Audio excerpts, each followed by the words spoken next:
Pelo sinal da Santa Cruz, livra-nos Deus Nosso Senhor dos nossos inimigos. Em nome do Pai, do Filho e do Espírito Santo. A Santa Mãe de Deus, nos dirigimos nesta noite pedindo a sua intercessão.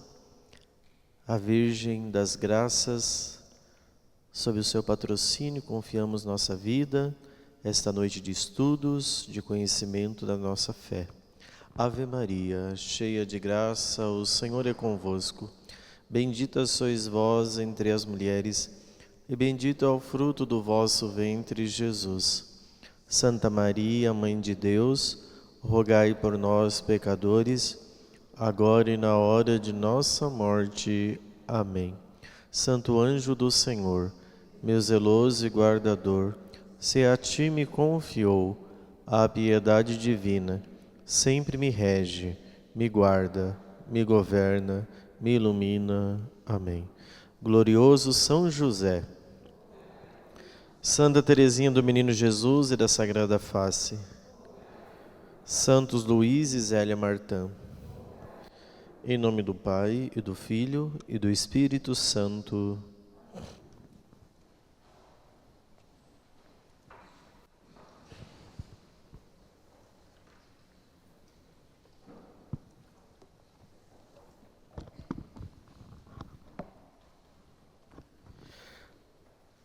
Então nós chegamos ao primeiro mandamento da lei de Deus.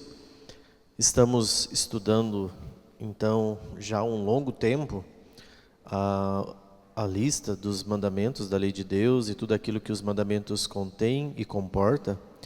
E é importante nós recordarmos que desde o princípio,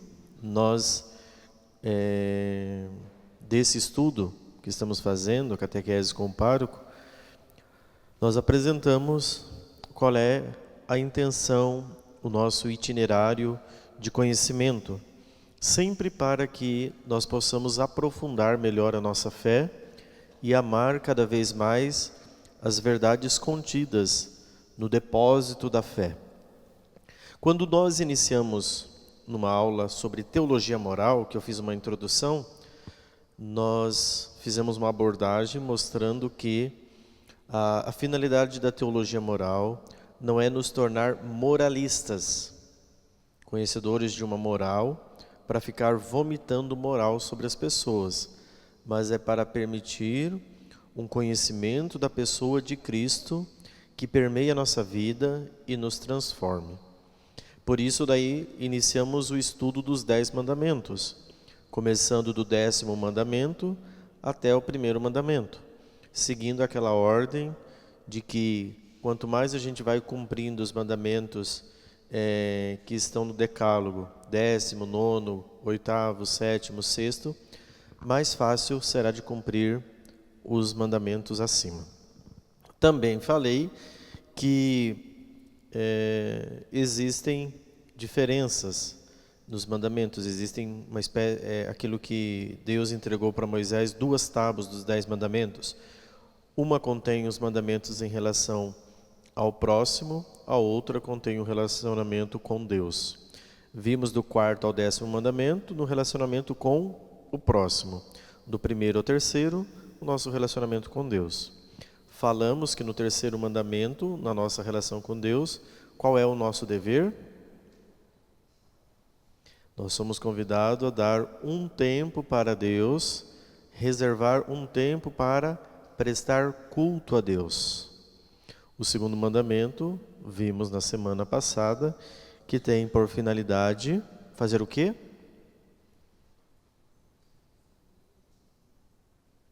Entrar na intimidade com Deus. Então é ser íntimo de Deus. Quanto mais íntimos de Deus nós vamos nos tornando, mais nós vamos crescendo na nossa vida de oração. Agora chegamos no 1º mandamento, que diz o seguinte no marginal 2083 do Catecismo. Amarás o Senhor teu Deus de todo o teu coração, de toda a tua alma e de todo o teu entendimento. Então, aqui nós chegamos ao primeiro mandamento da lei de Deus, o maior de todos os mandamentos. Então, nós vamos ver como é possível incorrer na queda ou pecarmos contra o primeiro mandamento. Esse mandamento é bastante extenso, o conteúdo que nós temos aqui, por isso a gente não vai conseguir ler como nós temos feito, comentando. Eu vou citar alguns pontos, depois vou explicando e nós vamos andar um pouco mais rápidos. Então, 2083 diz o seguinte: Jesus resumiu os deveres do homem para com Deus com essas palavras. Mateus capítulo 22, versículo 37. Amarás o Senhor teu Deus de todo o teu coração e de toda a tua alma e de todo o teu entendimento. Estas palavras são um eco imediato do apelo solene, que está contido em Deuteronômio. Escuta, Israel, o Senhor nosso Deus é o único Senhor, que na verdade diz, né? Ele é o único Deus. Nós só temos um Deus, o único Senhor. Deus amou primeiro. Grifem isso. Deus amou primeiro. Qual passagem nós temos a Sagrada Escritura que recorda isso? A primeira carta de São João, capítulo 4, versículo 19. A iniciativa do amor é sempre divina. Nós nunca temos iniciativa para o amor. Se temos algum ponto dentro de nós, é uma resposta, porque Deus já nos amou. Então nós só respondemos a esse amor quando amamos as pessoas. A iniciativa do amor é sempre de Deus, porque Ele nos amou por primeiro.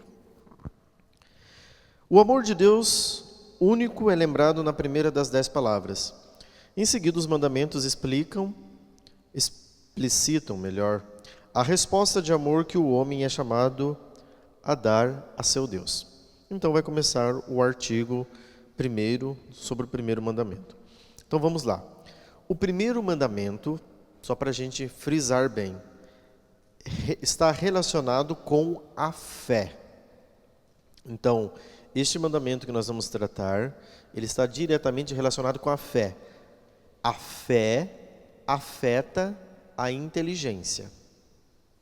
Então lembrem-se sempre, das faculdades da nossa alma, a mais superior é a inteligência. Abaixo da inteligência está a vontade, que são 2 faculdades superiores. Inteligência, vontade. A inteligência, ela age através da virtude da fé. E qual é a virtude que opera na vontade? Tem uma virtude que opera na caridade. Caridade. Opera na vontade. É a caridade. Então, o que faz com que você vá lá e ame uma pessoa? O amor. É a caridade. Então, a inteligência, quem age? A fé. Na vontade, é o amor, é a caridade. Então, nós estamos aqui na relação com o primeiro mandamento. 2084. Adorarás o Senhor teu Deus e o servirás. Deus se faz conhecer recordando sua ação poderosa, benigna e libertadora na história daquele a quem se dirige. Eu te fiz sair da terra do Egito, da casa da escravidão. A primeira palavra contém o primeiro mandamento da lei. Adorarás o Senhor teu Deus e o servirás. Não seguireis outros deuses. O primeiro apelo e a exigência justa de Deus é que o homem o acolha e o adore. O Deus único e verdadeiro revela sua glória primeiramente a Israel. Então, o povo escolhido, o primeiro povo que Deus se revelou foi o povo de Israel. Quando a gente for estudar a história dos patriarcas da Sagrada Escritura, e aí a gente quando formos voltar lá no livro do Gênesis, nós vamos ver que a partir do capítulo 12 do livro do Gênesis, Deus escolhe um povo específico para começar a se revelar. Quem é este povo? O povo de Israel. ou podemos chamar também os hebreus. Este é o primeiro povo destinatário ao qual Deus se revela e se dá a conhecer. E ele vai gradualmente se revelando ao longo da história dos patriarcas, dos profetas. A revelação da vocação e da verdade do homem está ligada à revelação de Deus. O homem tem vocação de manifestar Deus agindo em conformidade com sua criação, a imagem e semelhança de Deus. Gênesis 1, 26. 2086. O primeiro preceito abrange, grifem isto, a fé, a esperança e a caridade. Então, o primeiro mandamento ele está ligado na sua relação com a fé. Mas o primeiro mandamento abrange as 3 virtudes teologais, como nós vamos ver na próxima página. Com efeito, quando se fala de Deus, fala-se de um ser constante, imutável, sempre o mesmo. Então Deus não sofre mutação, Deus é imutável. Fiel, perfeitamente justo. Daí decorre que nós devemos necessariamente aceitar suas palavras e ter nele uma fé e uma confiança plenas. Ele é todo-poderoso, clemente, infinitamente inclinado a fazer o bem. Que poderia deixar de pôr nele todas as suas esperanças?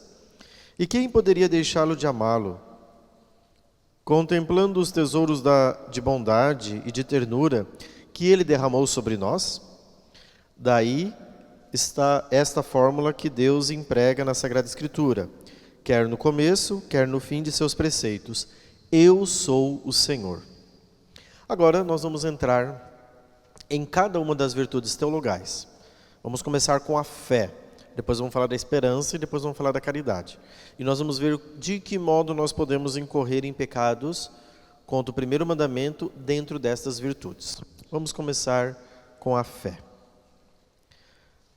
2087.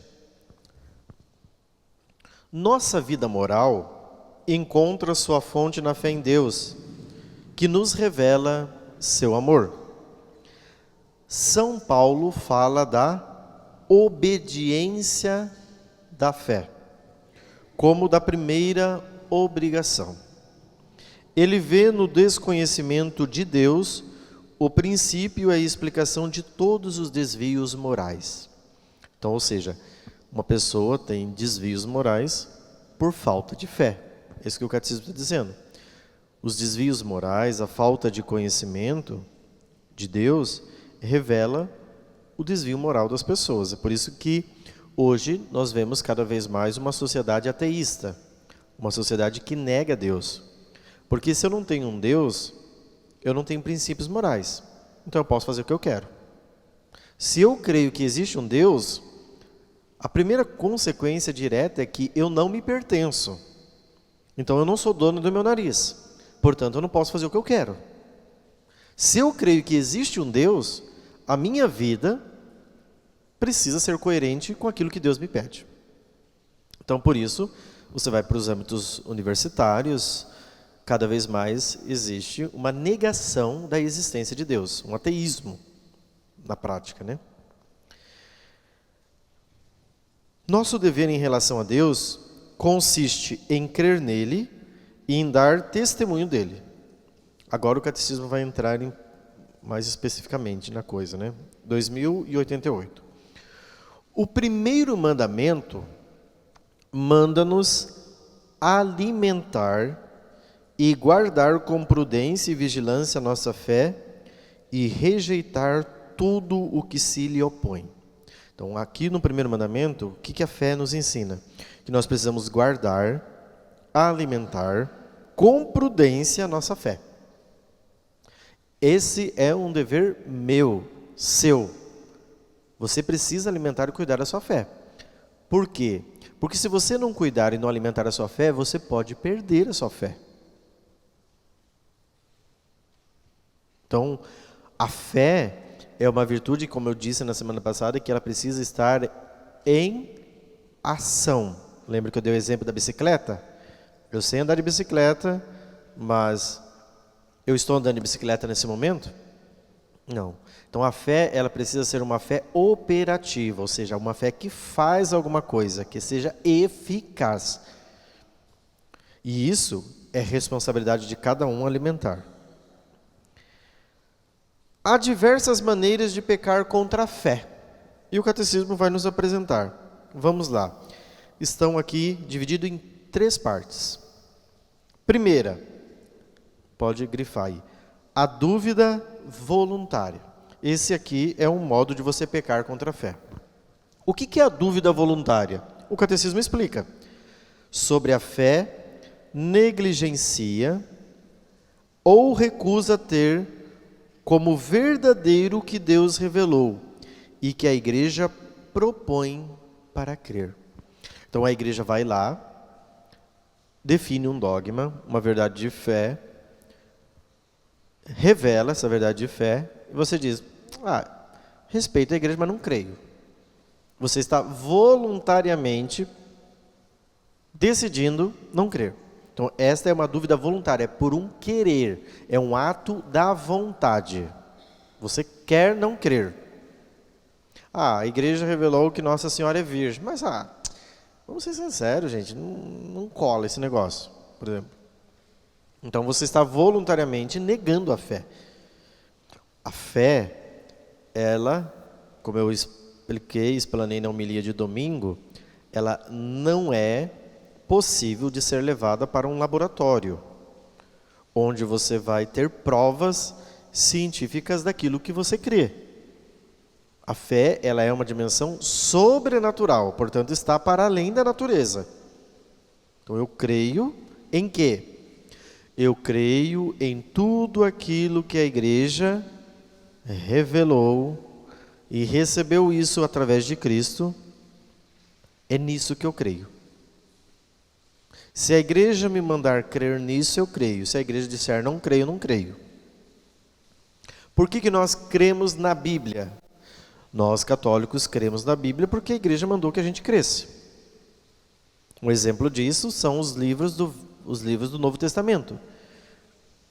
Existem livros que são chamados livros na Sagrada Escritura, que não estão contidos na Bíblia, né, melhor dizendo, que são chamados de apócrifos. Estes livros a igreja diz, não creia.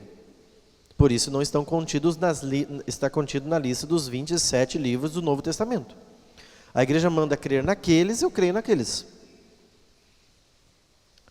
Entendeu? Então, nós cremos em tudo aquilo que a igreja crê e professa. Ponto. Se a igreja crê, eu dobro e creio naquilo. Então, essa primeira dúvida é chamada de dúvida voluntária. Segunda dúvida, a dúvida involuntária. Em que consiste? Designa a hesitação em crer, a dificuldade de superar as objeções ligadas à fé, ou ainda, a ansiedade suscitada pela obscuridade da fé. Se for deliberadamente cultivada, a dúvida pode levar à cegueira do espírito. Então, essa dúvida, diferente da primeira. A primeira eu quero. E digo, olha, eu não creio nisso daqui. A segunda dúvida, a involuntária, ela já é quando a pessoa não tem capacidade para acreditar naquilo. Exemplo, você vai lá, visita um irmão protestante, começa a mostrar para ele a história, que tudo aquilo que ele aceita da Bíblia dele, que está na casa dele, foi a Igreja Católica que determinou através dos concílios, que ele crê em tudo aquilo que a Igreja crê, de alguma forma.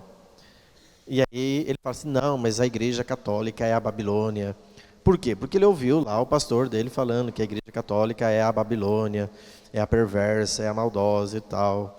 Então, uma pessoa simples que não consegue ver a verdade, você mostra por todos os ângulos. Mas como ele cresceu, por exemplo, no berço de uma igreja, de uma denominação, onde o tempo inteiro foi martelado aquilo, você mostra a verdade para ele, ele não consegue enxergar. Então é isso que o catecismo está dizendo. A pessoa tem dificuldade de superar as objeções ligadas à fé. Ou ainda, a ansiedade suscitada pela obscuridade da fé. Então sempre foi muito obscuro tudo para ele. Essa dúvida ela é involuntária. A pessoa não quer, não é que ela não queira crer, mas ela tem dificuldades, ela tem limitações para isso. Então, esta dúvida, ela é menor em relação à primeira, porque a primeira, ela é voluntária. Esta é involuntária, isso é de acordo com a dificuldade. Seja também porque a pessoa tem dificuldade para crer. Né? Você pode ter um católico que você fala, olha, você crê nesse dogma? A pessoa não consigo crer e tal, e ela tem essa dificuldade para enxergar a verdade. Então, o que o catecismo diz? Tome cuidado somente para que esta dúvida não te leve à cegueira do espírito. Ou seja, torne-se cada vez mais obscuro a sua fé. E o terceiro, né, a terceira maneira de pecar contra a fé é a incredulidade. E aqui talvez a mais danosa. O que é a incredulidade?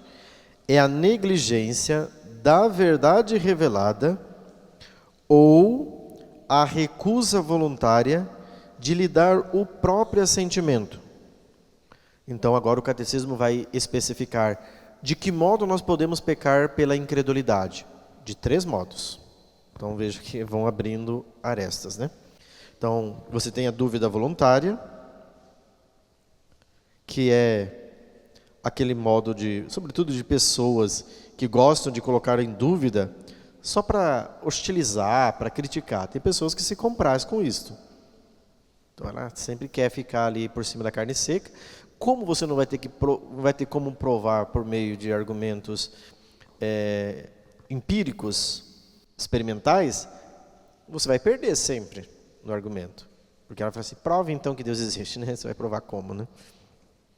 Você pode usar a razão para provar isso, mas você não vai ter uma prova científica no sentido de ir lá no laboratório e mostrar, olha, está comprovado, Deus existe. Então, a incredulidade, ela se dá de que forma? Primeiro, a heresia. Segundo, a apostasia. Terceiro, o cisma. Então, são 3 modos de incredulidade. Vamos falar deles. O que é a heresia? Então, o catecismo define. É a negação pertinaz, após a recepção do batismo, de qualquer verdade que se deve crer com fé divina e católica. Ou a dúvida pertinaz a respeito dessa verdade. Então, vamos lá. O que é um herege, uma heresia? Então, um herege, ele nega parte do conteúdo da fé. É um pedaço, ele não nega o todo da fé. Por exemplo, os nossos irmãos protestantes são o quê? Hereges. Por quê? Eles não negam o todo da fé, eles negam parte da fé. Por exemplo, negam que a Virgem Maria não é virgem. Negam que a Virgem não é imaculada. Negam que a Virgem não foi elevada ao céu em corpo e alma. Negam os sacramentos, sobretudo Eucaristia, penitência. Então eles estão negando uma parte do conteúdo da fé. Esse é o herege. O segundo é o apóstata, ou apostasia. A apostasia é o repúdio total da fé cristã. Então, o herege é parte. O apóstata é o todo da fé. Então, ele nega que Deus exista. Então, ele apostatou a fé. Ele cria, hoje ele diz, não, Deus não existe, isso daí é uma conversa para boi dormir. Então, não creio. Então, ele apostatou a fé, ele negou a fé. Então, ele negou o todo da fé, não negou só um pedaço. E depois tem o cismático. O cismático é aquele que recusa a sujeição ao sumo pontífice, isto é, ao Papa, e a comunhão com os membros da igreja a eles sujeitos. Então a pessoa diz que o Papa que está aí não é Papa, não é reinante, na cátedra de Pedro, eu nego seu poder, sua autoridade, então você se tornou um cismático. Você rompeu sua relação com a igreja. Então estes são os 3 modos de se pecar pela incredulidade, ou seja, pela falta da fé mesmo. Apostasia, o cisma e uma heresia. Esses 3 modos levam à excomunhão. Uma pessoa que comete uma heresia, que comete um cisma e uma apostasia, ele é excomungado late sentença, automaticamente. Certo. Dos pecados contra a fé, ficou claro? Dúvida voluntária, dúvida involuntária, incredulidade. Na incredulidade, cisma, apostasia, heresia. Facinho, né, de guardar. Então, vamos passar para a esperança. 2090. Quando Deus se revela e chama o homem, este não pode responder plenamente ao amor divino por suas próprias forças. Deve esperar que Deus lhe dê a capacidade de corresponder a este amor e de agir de acordo com os mandamentos da caridade. A esperança é o aguardar confiante da bênção divina e da visão beatífica de Deus. É também o temor de ofender o amor de Deus e de provocar o castigo. 2091. O primeiro mandamento visa também aos pecados contra a esperança, que são 2 pecados contra a esperança: o desespero e a presunção. Então, estes são 2 pecados, vamos tratar deles e explicá-los. O que é o desespero? Responde o catecismo abaixo. Pelo desespero, o homem deixa de esperar em Deus sua salvação pessoal, os auxílios para alcançá-la ou o perdão de seus pecados. O desespero opõe-se à bondade de Deus, à sua justiça, porque o Senhor é fiel às suas promessas e à sua misericórdia.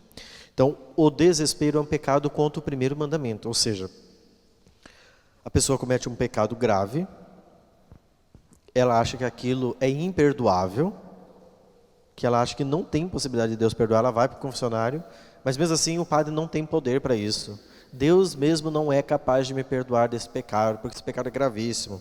Então a pessoa entra em desespero em relação aos auxílios de Deus, que Deus não pode ser benevolente para com ela, porque ela cometeu aquilo e ela não podia ter cometido aquilo. Isso é desespero. Isso é pecado contra o primeiro mandamento. Você não entendeu nada da lógica do amor. Então não pode se desesperar. Calma. Para tudo tem uma saída. Até mesmo para o pecado, vamos dizer, mais cabeludo que você tenha cometido, mais horrendo, que clame os céus, sempre tem uma oportunidade para recomeçar. Vamos começar. O problema maior, gente, é que as pessoas, né, não é geral, mas as pessoas fazem uma imagem de si muito boa. Daí quando elas caem na merda, aí elas ficam chocadas, né? Como eu fui fazer isso, né? Como que eu podia fazer isso? Então a pessoa não se perdoa por aquilo. Ué, você se surpreende, você possa fazer isso? Para mim fez pouco, não é verdade? Então assim, não se surpreenda consigo. Isso é uma coisa muito boa. Quando a gente não se surpreende consigo, e a gente sabe que a gente é terrível, e a gente pode fazer coisas escandalosas, e eu não estou dizendo para ninguém fazer coisas escandalosas, mas nós sabemos que nós somos capazes. Então não fique chocado. Nossa, mas como eu? Que o papai e a mamãe sempre ensinaram os princípios da fé, falaram isso, e aí eu fui e caí num pecado grave. Tudo bem, vai fazer o quê? Vamos começar, né? Quebrou o vaso de ouro, que não era de ouro nada, passava de um vidro mal pintado, né? E aí a pessoa se decepcionou, se surpreendeu. Então assim, quanto mais a gente se conhece, e isso eu tratei na primeira aula, o conhecimento de si deve levar a gente a uma clareza a respeito daquilo que a gente é. Quem se surpreende muito com o pecado, tem orgulho ferido por trás do pecado. Ai, não podia ter feito isso, padre. Ai, meu Deus do céu. orgulho ferido. Ela não está chorando por Deus. Está chorando porque a sua imagem foi quebrada. Aquela imagem tão esplêndida e bela, quebrou. Caiu aos cacos. Então não tenha em conta uma imagem muito grande de si. Caia na real. Nós não somos muito bons, né? Então, não se desesperar. A misericórdia Deus estabeleceu justamente para a gente fazer o quê? Começar. Caiu? Levanta. Caiu mais uma vez? Levanta de novo. Caiu terceira vez? Levanta. Sempre existe uma oportunidade para recomeçar. Vamos para a segunda forma de pecado contra a esperança. Aqui também é perigosa. Nós vamos para os extremos sempre, né? Nós temos de um lado o desespero, de que Deus não pode me perdoar, porque esse pecado é grave, porque eu fiz uma coisa horrorosa, porque isso daqui não é concebível, né? Ai, como que eu vou contar para o padre isso daqui? Gente, se tem uma coisa que vocês não tem que ter na cabeça de vocês, tem que lavar a cabeça de vocês, é que vocês não vão contar nada de novo. Ah, eu vou lá no confessionário como se você fosse contar o pecado mais novo, você foi a pessoa mais capaz de inovar um pecado, né? Não, você não vai se inovar. Depois de Adão, gente, ninguém inovou, todo mundo só repete. O único que foi capaz de pecar mesmo foi Adão, o resto é repetição. Então assim, não pense que você vai inovar. Nossa, esse pecado que eu vou lá contar no confessionário, nunca ninguém cometeu. Talvez seja o pecado mais habitual que as pessoas cometam. E você está lá imaginando que... Então assim, por mais horrendo que seja, não vai me surpreender. Tenho certeza que não. Certo? Presunção. Aí o catecismo diz, há duas espécies de presunção. Ou o homem presume de suas capacidades, isso aqui é um terrível, hein? Esperando poder salvar-se sem a ajuda do alto. Ou, então, presume da onipotência ou da misericórdia de Deus, esperando obter seu perdão sem conversão e a glória sem mérito. Então, são dois extremos também perigosos aqui. Vamos trabalhar cada um deles. Primeiro, então, a pessoa que presume de sua capacidade, então ela acha assim, olha, como eu estou vivendo uma vida boa, né, de santidade, não tem como Deus não me salvar, né? O único lugar que Deus tem para me pôr é no céu. Então a pessoa presume que ela pode ser salva sem o auxílio da graça. Isso daqui tem um nome, de uma heresia na história da igreja, no século IV e V, chamada pelagianismo. Esta heresia, chamada pelagianismo, foi combatida por um bispo na igreja. Quem é ele? O grande doutor da igreja do século IV, V. Santo Agostinho. Santo Agostinho de Hipona foi o bispo que combateu essa heresia, o pelagianismo. Por quê? Porque Santo Agostinho combateu na prática o negócio. O que Pelágio dizia? Pelágio dizia, olha, para ser salvo, basta que eu queira ser salvo. Eu seja bom e eu vou ser salvo. Só que Santo Agostinho vê, olha, não é bem por aí não. Porque Santo Agostinho viu quem ele era. Ele sabia que ele lutou contra o pecado, para sair do pecado, mas não conseguiu.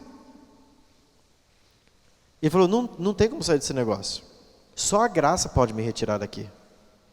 Então, Santo Agostinho, tanto é que escreveu tratados e se tornou doutor da graça.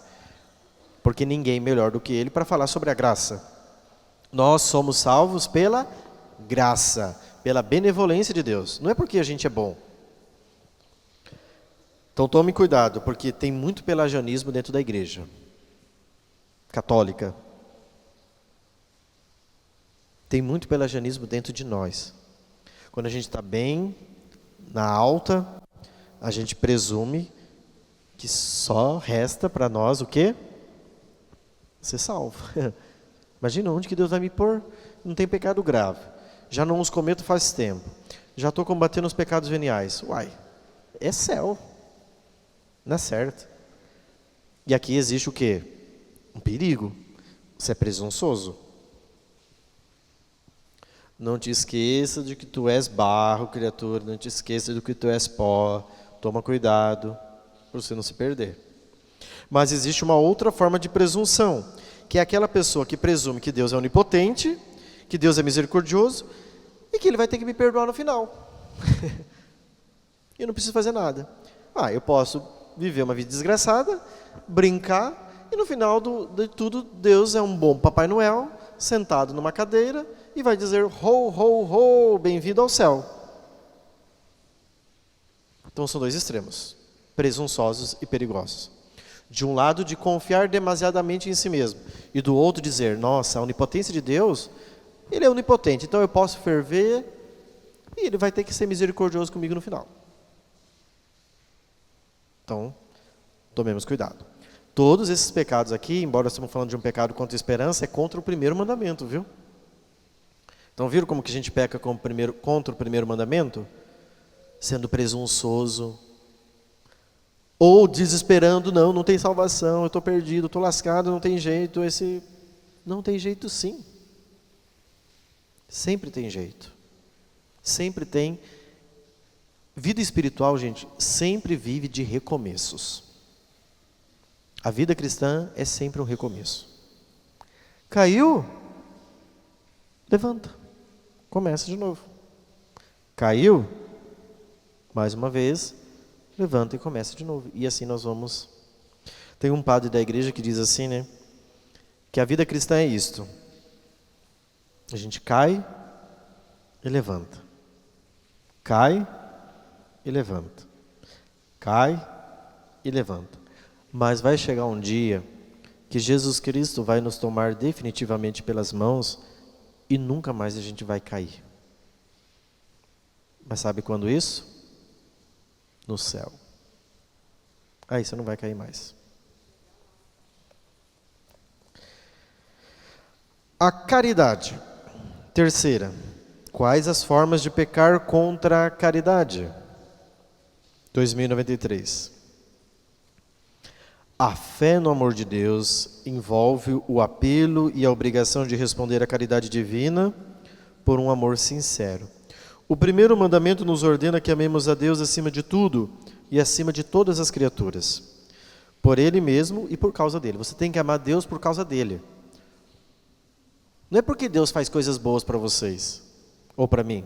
Eu amo Deus porque Ele é tão bonzinho comigo, né? Ele já me livrou de tantas coisas. Não.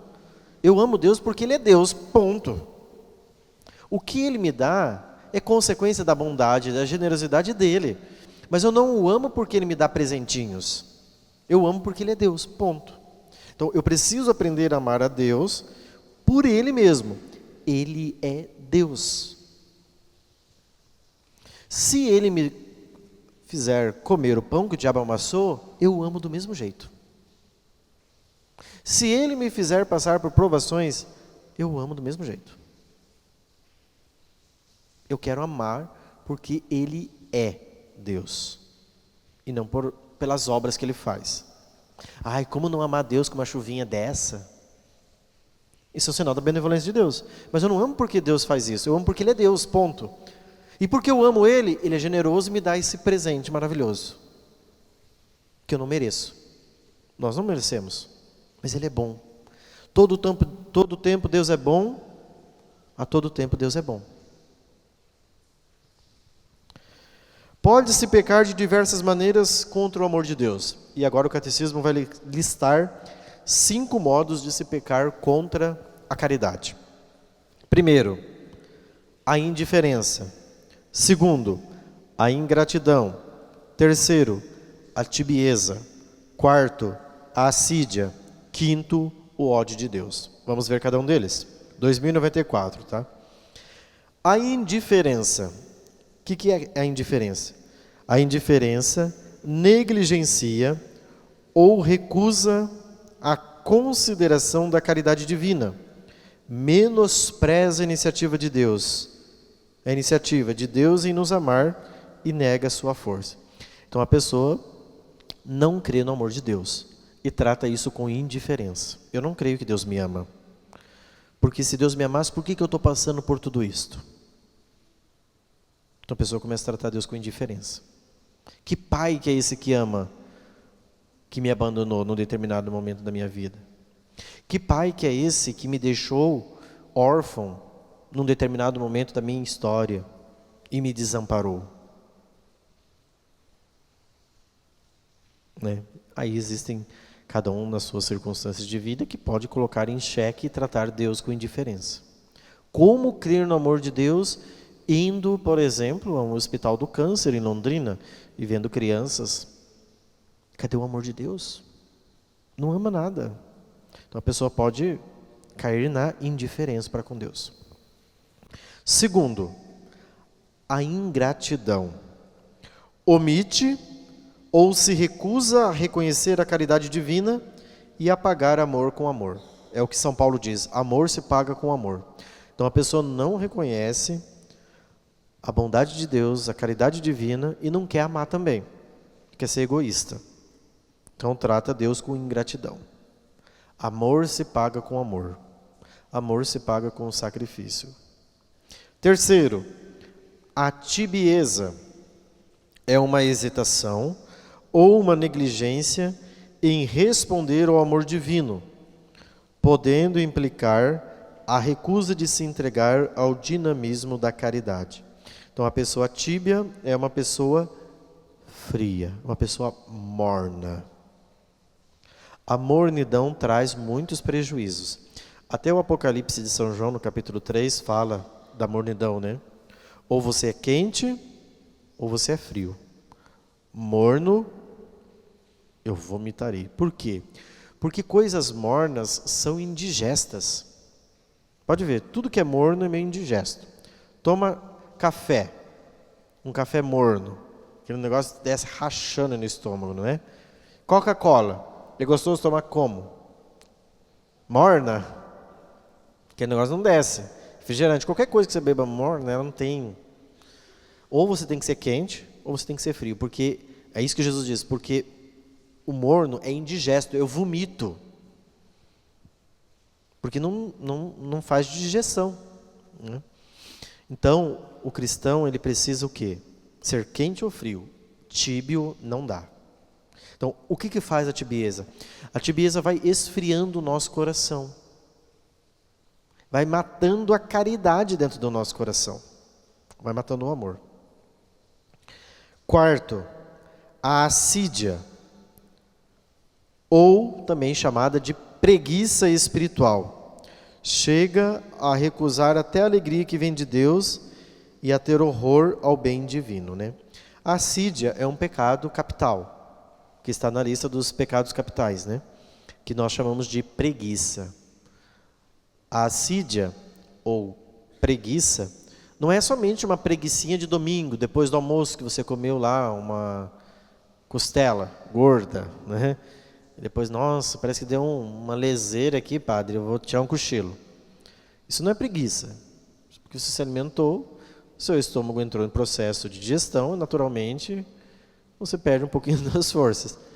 Não é essa preguiça de que nós estamos falando. A preguiça espiritual é aquela preguiça vocacional, de você perder o ritmo, perder o ânimo, o amor, a vocação que você tem ao céu. Você se esquecer disto e entrar numa preguiça espiritual. Ah, não, tá bom. Para que fazer mais do que isso? Já tá bom. E a gente, ao invés de dar mais a Deus, a gente sempre dá o salário mínimo. E aí nós achamos que é suficiente. Quinto, o ódio a Deus, que nasce e vem do orgulho. Opõe-se ao amor de Deus, cuja bondade nega, e atreve-se a maldizê-lo como aquele que proíbe os pecados e inflige as penas. Então é um ódio diretamente a Deus, onde você mata o amor dentro de si. Então são 5 modos de pecar contra a caridade, portanto, pecado contra o amor a Deus. Tranquilo?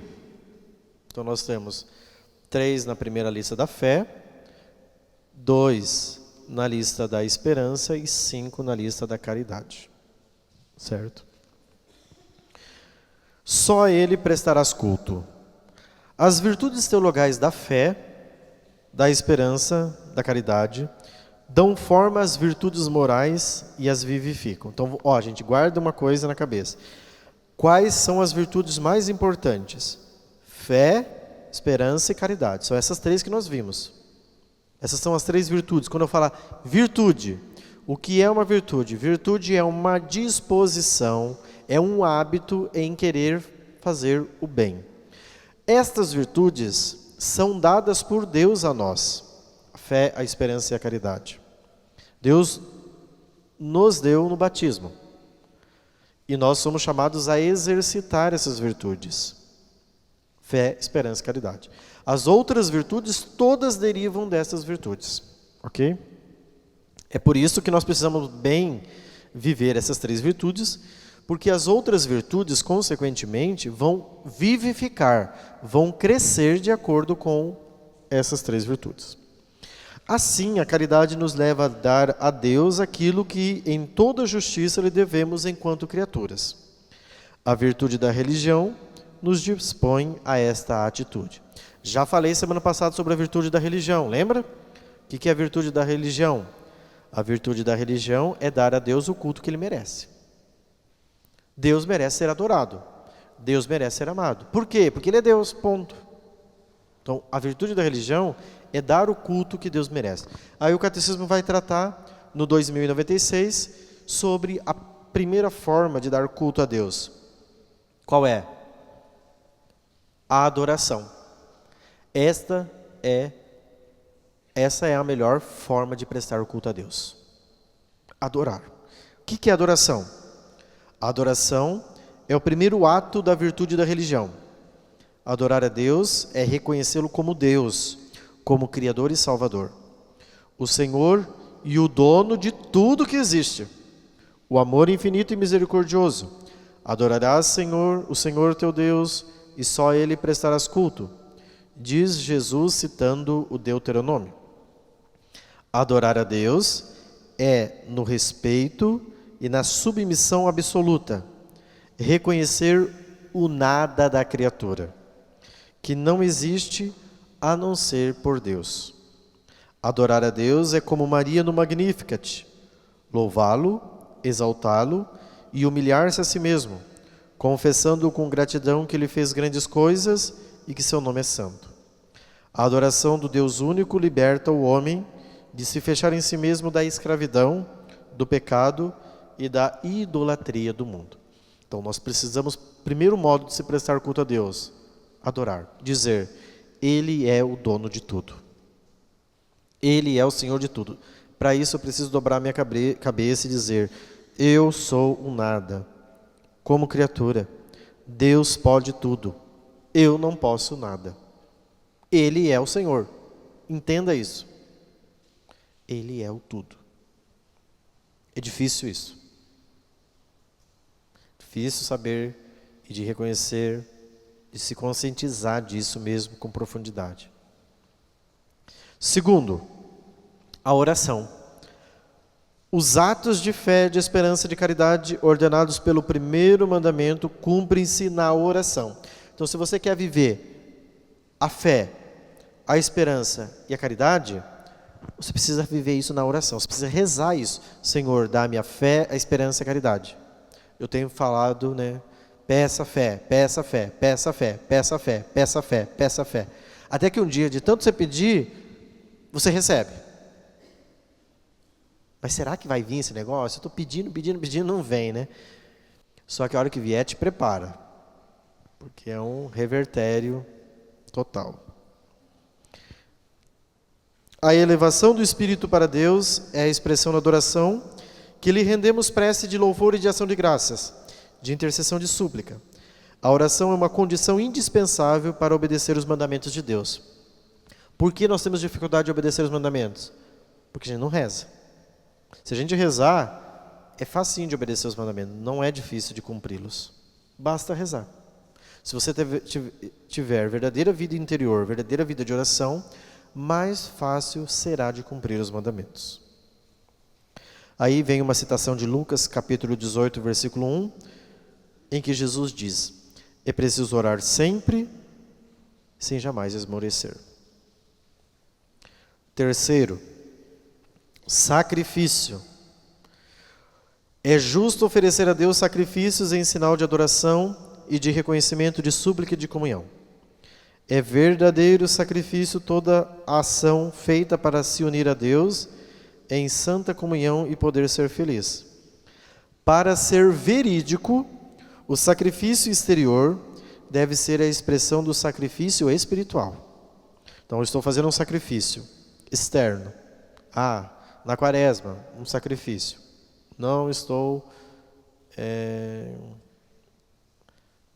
por exemplo, não estou entrando na internet, nas redes sociais.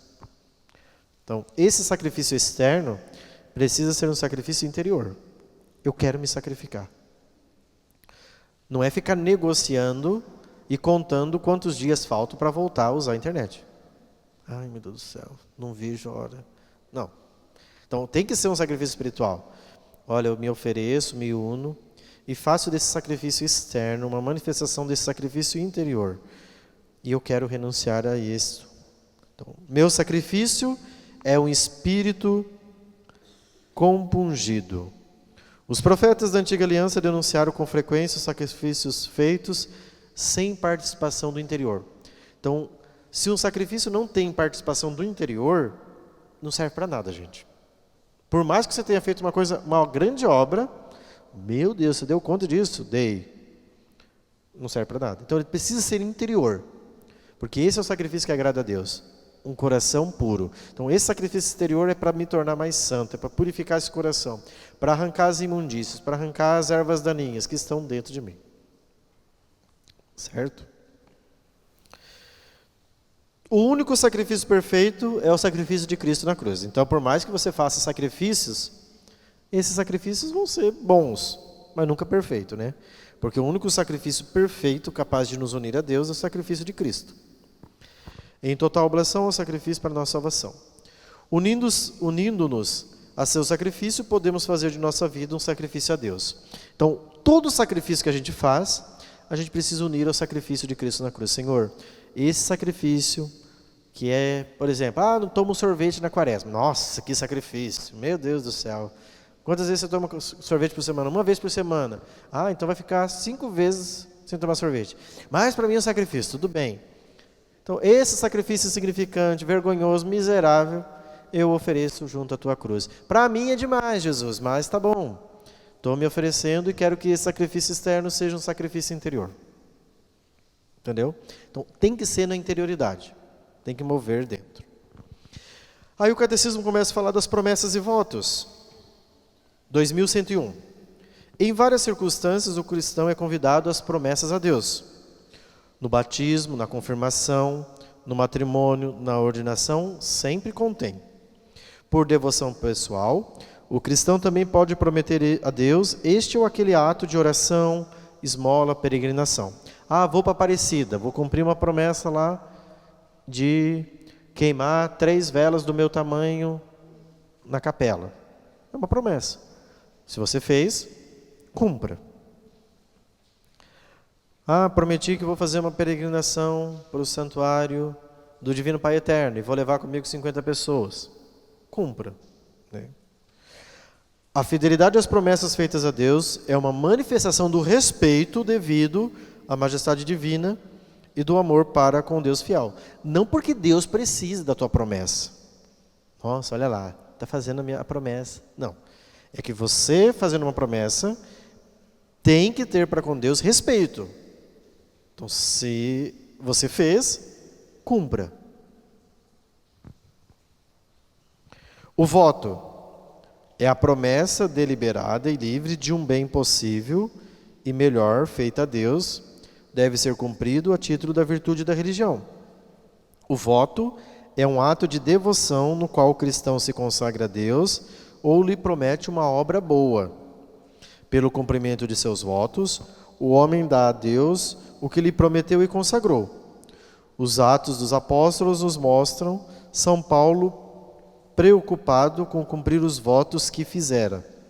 A Igreja atribuiu um valor exemplar aos votos de praticar os conselhos evangélicos. Quais são os 3 conselhos evangélicos? Vocês sabem? Ué, gente, que os religiosos fazem votos. Pobreza, obediência e castidade. Os conselhos evangélicos são vividos lá pelos religiosos. Eles fazem voto de viver a pobreza, a obediência e a castidade. Esses votos, nós cristãos também podemos viver. Isso daqui não é só coisa para religioso. Ah, eu não fiz voto de castidade. Não interessa. Você fez, você é chamado a viver os conselhos evangélicos. É conselho, não é determinação. Mas estão ali para ser vividos. Para você chegar à santidade desejada, segue o conselho. Você alcança. Depois, na última linha, lá diz lá: em certos casos, a igreja pode a igreja pode, por motivos adequados, dispensar dos votos e das promessas. Então, por exemplo, uma pessoa que fez um voto religioso, né, diante da autoridade superior, e depois desligou-se da congregação e tal, então ele pode pedir a dispensa para o Papa daquele voto feito, né? Depois vem aqui o dever social de religião e o direito à liberdade religiosa. Nós vamos pular aqui porque nós já estamos com um horário bem avançado para nós tratarmos dos outros pontos. Então aqui vai falar sobre o fato da liberdade religiosa. Graças a Deus, ainda nós podemos manifestar nossa fé no país com algumas dificuldades, mas de maneira geral, ainda nós podemos manifestar publicamente a nossa fé católica. 2110. O primeiro mandamento proíbe prestar honra a outros afora do único Senhor que se revelou ao seu povo. Proscreve a superstição e a irreligião. A superstição representa, de certo modo, um excesso perverso de religião. A irreligião é um vício oposto por deficiência à virtude da religião. Vamos ver o que é superstição. Então, quando a gente comete pecado contra a superstição, primeiro mandamento da lei de Deus. 2111. A superstição é um desvio do sentimento religioso e das práticas que ele impõe. Pode afetar também o culto que prestamos ao verdadeiro Deus. Por exemplo, quando atribuímos uma importância de alguma maneira mágica a certas práticas, em si mesmas, legítimas ou necessárias, atribuir eficácia exclusiva à materialidade das orações ou dos sinais sacramentais, sem levar em conta as disposições interiores que elas exigem, é cair na superstição. Então nós estamos cheios de espírito de superstição. Fiz uma oração, a oração vai ter que acontecer. Isso é uma oração supersticiosa, né? Lembra que eu falei também na primeira aula da macumba e da boa cumba? Nós não praticamos macumba, mas às vezes tem muito católico que pratica a boa cumba. Então ele acha que a oração dele é um despacho. Eu fiz o despacho, Deus tem que me atender. É como eu vou lá, ofereço uma galinha preta no despacho e o orixá vai ter que me atender. A pessoa vem aqui, olha, Deus fez esse pedido, agora o Senhor abre a torneira e me manda as graças. Não. Isso é espírito supersticioso. A sua oração é para conformar a sua vontade com a vontade de Deus. Não é para mudar Deus. Aí eu vou rezar aqui e eu tenho certeza que eu mudo ele. Besta, né? Você não vai mudar Deus. A oração não muda Deus. Já falamos no princípio fundamental de Deus que Deus é imutável. Deus não muda. Portanto, precisamos nos livrar desse espírito supersticioso. Tem muita gente que tem bastante espírito supersticioso. Já viram pessoas amarrar fitinha vermelha na traseira do carro? Vocês nunca amarraram, né? Então, vamos amarrar a fitinha vermelha lá para livrar de mal olhado o carro. Tem bastante, você pode ver que tem bastante fitinha vermelha amarrada lá. Então, se livre do espírito supersticioso. Isso é contrário ao primeiro mandamento da lei de Deus. Uma outra forma de pecar, contra o primeiro mandamento, a idolatria. O primeiro mandamento condena o politeísmo, ou seja, crer em vários deuses, 4, 5, 6 deuses. Exige que o homem não acredite em outros deuses afora Deus, que venere outras divindades afora a única. A Escritura lembra constantemente esta rejeição de ídolos, ouro, prata, obras de mãos dos homens, que têm boca e não podem falar, têm olhos e não podem ver, tendo ouvidos não podem ouvir, e assim segue. Esses ídolos vãos tornam as pessoas vãs. Então nós temos que nos libertar da idolatria. 2113. A idolatria não diz respeito somente aos falsos cultos do paganismo. Ela é uma tentação constante da fé. Consiste em divinizar o que não é Deus. Existe idolatria quando o homem presta honra e veneração a uma criatura em lugar de Deus, quer se trate de deuses ou de demônios. Ai, você é uma deusa na minha vida. Meu Deus, hein? Tem pessoas que colocam as pessoas como um deus, né? Tome cuidado. Nenhuma mulher, nenhum homem, ninguém pode ser um deus na nossa vida, né? São criaturas passíveis de erros, limitações, né? Na verdade, depois que você vê que falou que casou com uma deusa, você viu que você levou para casa um demônio, né? Essa é a verdade, porque não existe pessoas perfeitas, né? Existem pessoas limitadas, então.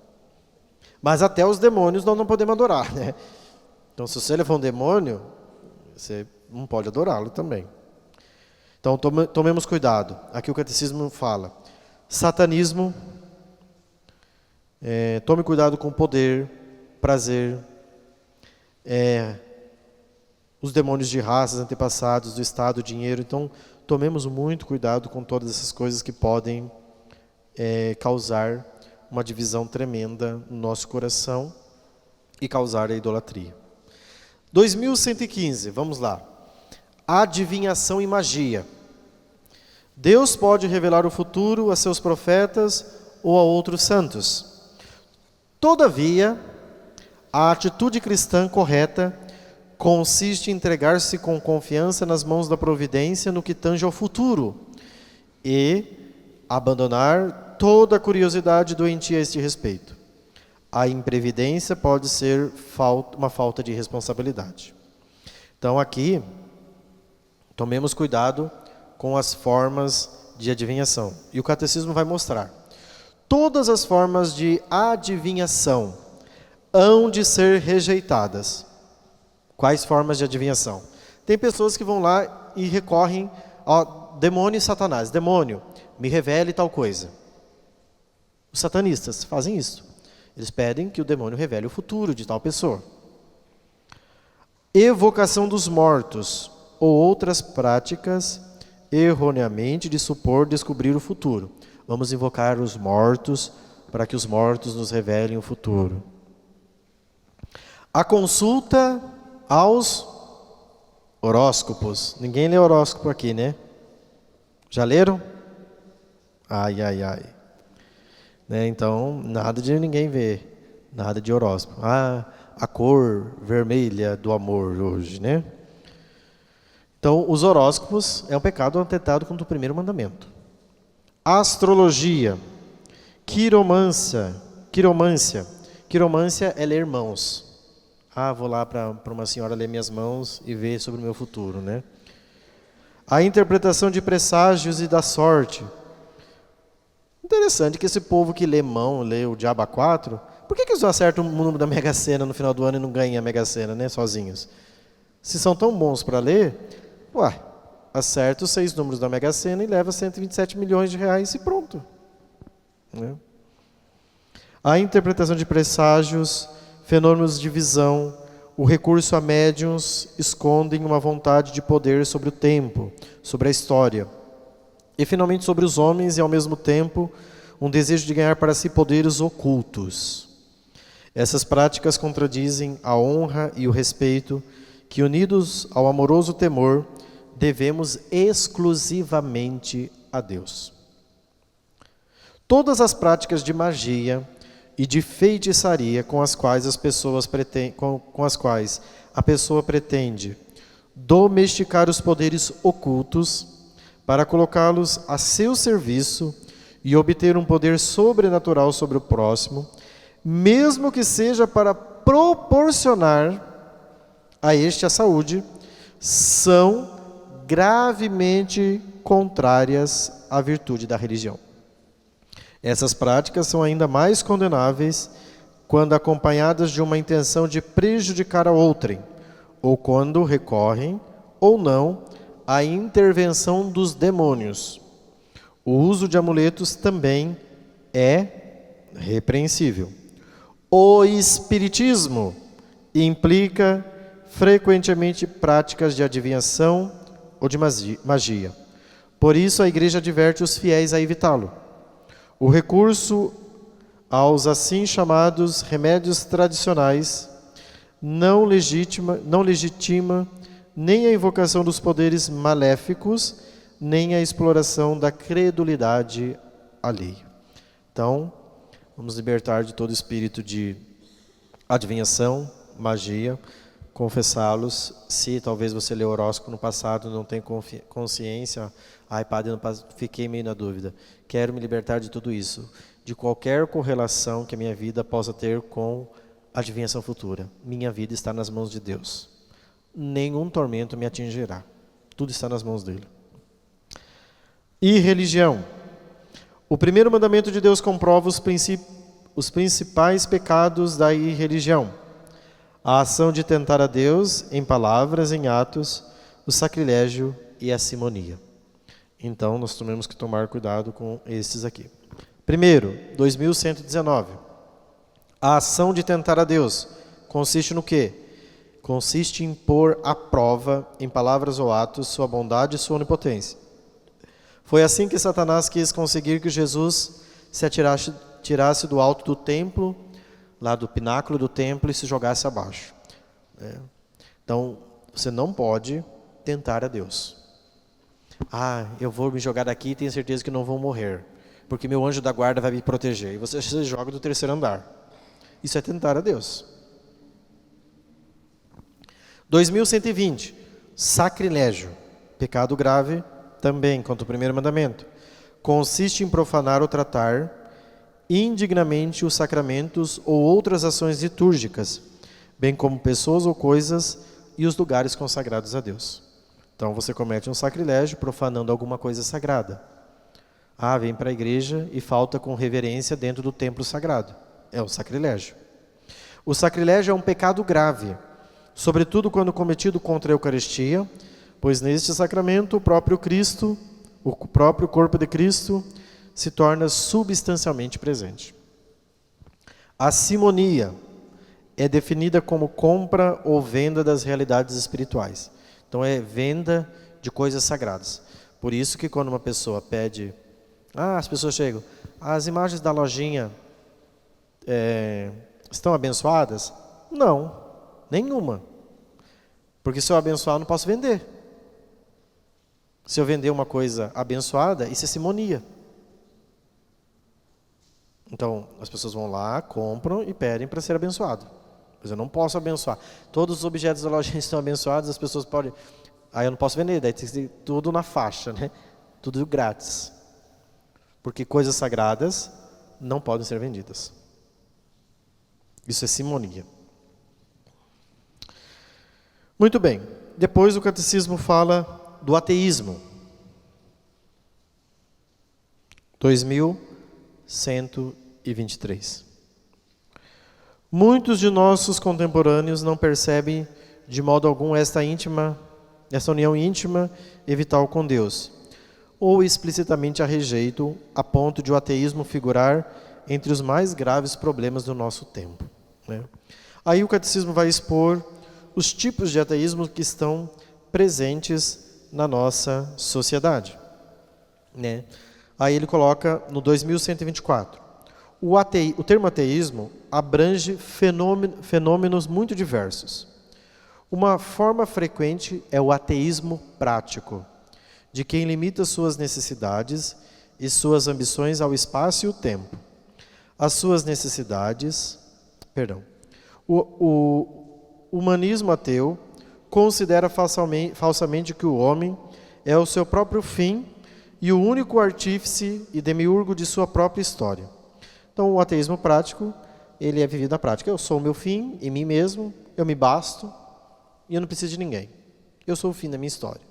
Deus não existe, então na prática ele vive essa realidade. Depois do 2126, fala das concepções humanas, né, de recusar uma relação com Deus, uma recusa. Em tese, o ateísmo é uma recusa voluntária de Deus. É uma negação. Deus de fato não existe, não faz diferença na minha vida e vou viver minha vida em paz, sem Ele. Quem determina os valores morais é a minha própria consciência, é o meu jeito de viver. Se eu acho que isso não é pecado, beleza, né? Depois vem o agnosticismo, que é uma outra forma. O agnosticismo se reveste de muitas formas. Em certos casos, o agnosticismo se recusa a negar a Deus. Ao contrário, postula a existência de um ser transcendente que não poderia revelar-se e sobre o qual ninguém seria capaz de dizer nada. Então, o agnóstico é diferente do ateu. O ateu não crê que exista. O agnóstico crê que existe até um ser, mas ele não se revela e ninguém pode falar nada a respeito dele. Então, por exemplo, os agnósticos creem que existe um ser que criou todo o universo, que mantém a ordem das coisas, mas ninguém tem relação com ele, ele está lá na dele de boa, nós estamos aqui e pronto. Tem um ser transcendente, mas ele não faz diferença na minha vida, então ele não me revelou nada, então eu vivo do jeito que eu quero. E depois, última parte, fala sobre as imagens, né? Não farás imagens esculpidas de nada, né? Que é um tema bastante controverso com os protestantes, por conta de terem imagens, né? Então aqui está o esclarecimento a respeito da questão das imagens, né? Aqui eu quero só destacar, depois vocês podem ler em casa, o 2132, que fala sobre a questão das imagens. Católico pode ou não ter imagens, nós estamos prestando um culto a um falso Deus se usamos a imagem? O catecismo diz: o culto cristão das imagens não é contrário ao primeiro mandamento, que proíbe os ídolos. De fato, a honra prestada a uma imagem se dirige ao modelo original, e que venera uma imagem, e quem venera uma imagem, venera a pessoa que nela está pintada. A honra prestada às santas imagens é uma veneração respeitosa e não uma adoração, que só compete a Deus. Somente Deus é digno de adoração. As imagens do santo nós apenas veneramos, mas não veneramos, evidentemente, Nossa Senhora que esteja naquela imagem. Nós veneramos o sinal que aquela imagem revela, sendo aquela imagem uma janela, isto é, um trampolim que me abre para a imagem verdadeira da Virgem Maria, que está na glória do céu. O culto da religião não se dirige às imagens em si, como realidades, mas as considera em seu aspecto próprio de imagens que nos conduzem ao Deus encarnado. Ora, o movimento que se dirige à imagem enquanto tal não termina nela, mas tende para a realidade da qual é a imagem. Então nós não estamos destinando nosso culto àquela imagem de Nossa Senhora Aparecida, da Mãe Rainha, de São João Paulo, de Santa Teresinha, mas sim a quem aquela imagem me recorda e simboliza. Amém? Muito bem, então aqui nós encerramos o primeiro mandamento da lei de Deus e trazemos aí inúmeras informações a respeito dele.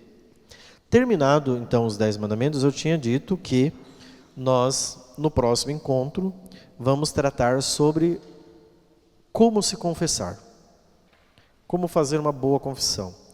Aquelas disposições fundamentais que são necessárias para fazer uma boa confissão. Então, nossa próxima aula, que não será na semana que vem, mas sim no próximo dia 23, porque semana que vem nós teremos a missa de Nossa Senhora do Carmo, com a imposição do escapulário. Nós vamos nos encontrar no dia 23 para estudar o sacramento da confissão. Aí nós vamos ver o que comporta uma boa confissão, como fazer uma boa confissão. Então nós vamos explicar esses elementos: matéria grave, advertência, consentimento, como fazer um bom exame de consciência, como se preparar, como chegar. Padre, eu chego lá, me dá um branco. Ai, padre, cheguei, deu um branco. Então não tem como dar branco, é fácil, entendeu? Dá branco porque não há uma boa preparação. E a boa preparação, ela é indispensável para uma boa confissão. Digo até para uma boa confissão frutuosa. Para a confissão dar bastante fruto na tua alma, certo? Então nós vamos tratar da confissão no próximo encontro. Sendo assim, terminando a confissão, aí nós vamos entrar no próximo encontro e vamos falar dos temperamentos, certo? Depois que nós terminarmos os temperamentos, nós vamos estudar os evangelhos. Aí nós vamos começar pelo evangelho de Mateus. Aí nós vamos voltar para a Bíblia. E aí nós seguimos até dezembro. No final do ano nós vamos fazer um intervalo de férias, né, para descansar um pouco também. Aí dezembro e talvez metade de janeiro a gente volta no finalzinho de janeiro. Mas aí não vamos ter férias em julho, tá bom? Aqui a gente segue o ano inteiro. Então vamos agradecer Nossa Senhora, nossa Mãe, por todos esses dias que estudamos os mandamentos, que ela nos ajude cada vez mais a levar esses mandamentos para a nossa vida interior e guardar todos os mandamentos como ela guardava no seu coração a palavra de Cristo. Ave Maria.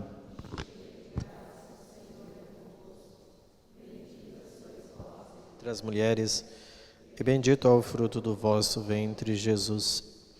Santa Maria, Mãe de Deus, rogai por nós, pecadores, agora e na hora de nossa morte. Amém. Nossa Senhora, Rainha dos Anjos, São José, o Senhor esteja convosco.